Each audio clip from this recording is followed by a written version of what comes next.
Welcome back to the Camilla Tominey Show. Now it's time for the Generation Gap, the part of the show where people from different generations debate hot political topics.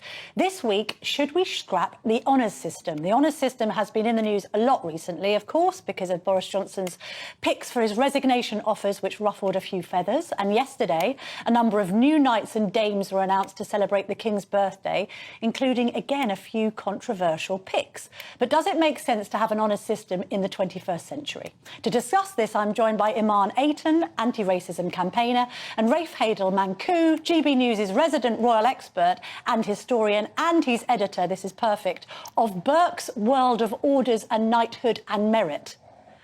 Burke's World Orders of Knighthood and Merit.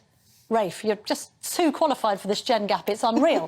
Now, let's get straight into it. Should we have the honours system? Iman? No, not even in the slightest. Why? Firstly, it's an opportunity for the monarchy to assert its dominance. Secondly, It reinforces hierarchy and classism, which ultimately trickles down into society. Although lower-class people do get honours, and indeed people of colours do. But we know that the catalyst, then in terms of classism, it starts at the root, which is the monarchy and the crown. Okay. And of course, it is an obscene display of privilege and power. And last but not least, it represents the empire, an empire that whose aim, rather, was to dominate, subjugate, oppress and exploit. So that is why I do not subscribe to it. In giving an honour to Mrs Miggins, the dinner lady who's served children at a school for 35 years, it's somehow propping up slavery and the empire. No, it resonates for you because you subscribe to the British Empire and the monarchy. I'm an anti-royalist, so therefore the whole thing needs to go. I'm not a royalist, I'm just a realist. OK, well, look, let's just first put one issue to bed here, and that's the Order of the British Empire.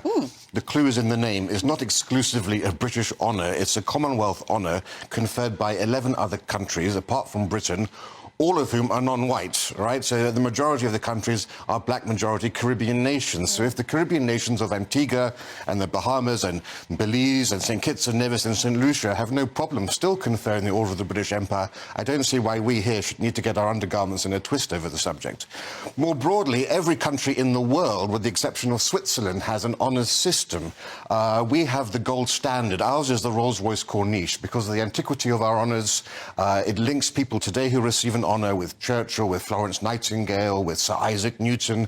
And, of course, we have very few honours. We grant 3,000 honours a year, which is a paltry number compared to, say, the 20,000 that are given in Italy. France, the Légion d'honneur, there are more conferrals of that than all of our orders combined. So because of the rarity of it, we don't actually use up the allocation we have every year because we want to make sure that the right people get them. And the majority, let me just finish this point, sorry. The majority of awards go to the unsung heroes of Britain, people who make up the backbone of this country through volunteering, charity work and community initiatives. It's a chance to celebrate them, and by celebrating them, give them that honour and that recognition they wouldn't get otherwise, and inspire others. Iman, I'm going to bring you back in, but I'm going to say to Rafe, OK, you've made that point, but let's look at some of the people that have been honoured in recent days. We've got Ben Mallet and Sean Bailey. Ben Mallet's been filmed today by the Sunday Mirror at a lockdown party at CCHQ in honour of Sean Bailey, who wasn't actually there, but fair enough. We've also got, for instance, Mark Thompson, the former Director General of the BBC, who said there shouldn't be an investigation into Jimmy Savile. Oh, wow. We've got Alton Towers boss Nick Varney, who told the victims of that crash where they lost their legs, this crash has cost this firm a lot of money. That gets even worse. We've got Charlotte Owen being ennobled. This is somebody who served, we think, as an executive assistant to Boris Johnson for a matter of months, now at 29 in the House of Lords. I think that's absolutely indefensible. It's important we also understand what we're talking about, because viewers can get confused.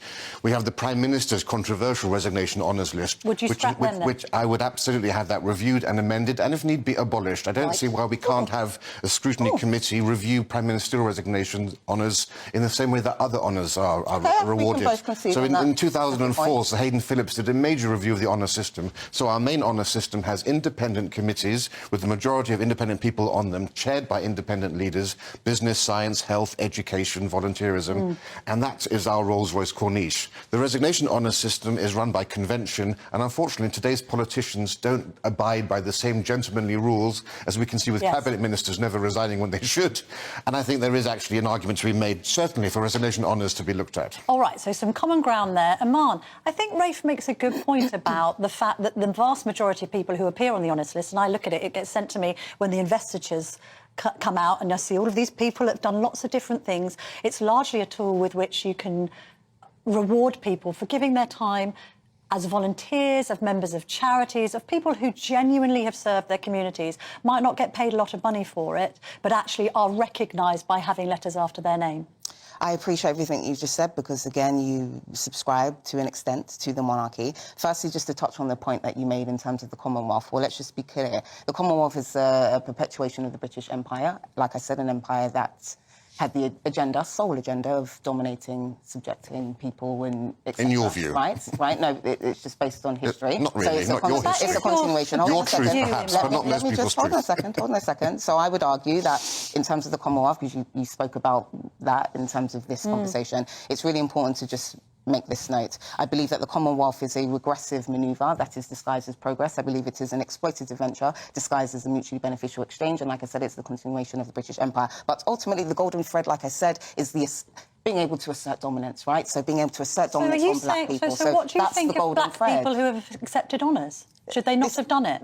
I personally would not have, like I said. I know, but what do you think? Lots of black people and people of colour accept honours. Yeah. They're offered honours. Should they recuse themselves from receiving these honours? That's completely up to them. For me personally, I wouldn't accept an honour. And so what do you say to Antigua and Barbuda and Barbados instituted their own knighthoods conferred by the king now of Antigua and Barbuda before the Queen of Barbados when she was queen? So these are black countries instituting their own indigenous honours with knighthoods that come from their crown, from the monarch, because the monarch is apolitical. The fons honorum, the fount of all honour, is removed from the political frame, removed from the controversies of Boris Johnson's list, and is able to actually represent the nation, thanking you for a job well done. And I think it's because the British Empire, rather, has decided, or Britain has decided, that they are the arbiters of equality and human rights, and therefore they can bestow this honour on all different types of people, including those black people that they subjugated, oppressed and exploited over 400 years ago, continue to racially abuse their descendants 400 years later. So that is the irony. We can talk about the fact that the Commonwealth is involved, but let's just talk about surveys. I know you're a facts man. I'll give you a quick fact. Please the do. National UK Survey, the UK National Equality Survey, rather, stated that 49% of black Caribbeans, 35% of black Africans and 61% of